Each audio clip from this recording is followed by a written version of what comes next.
Hej, përshëndetje. E shikoni këtë libër, i përket periudhës së viteve 2000. Është prodhuar në Shqipëri. Çfarë dreqi ndodh me çmimet në Shqipëri? Siç e shihni, ky libër ka kushtuar vetëm 900 lekë të vjetra. 90 lekë. Është libër gjeografie, i trash, goxha i mirë. Çfarë ndodhi me Shqipërinë? Pse dreqin u shtrenjtua gjithçka? Pse gjithçka u bë vetëm komercializim? Pse një libër tani bën, le të themi, 50.000 lekë të vjetra, por mund të shkoj edhe në $500, varet nga lloji i librit.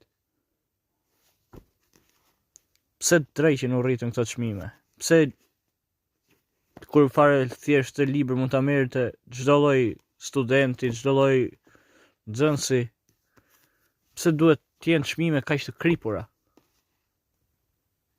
Ja kalofshi mirë.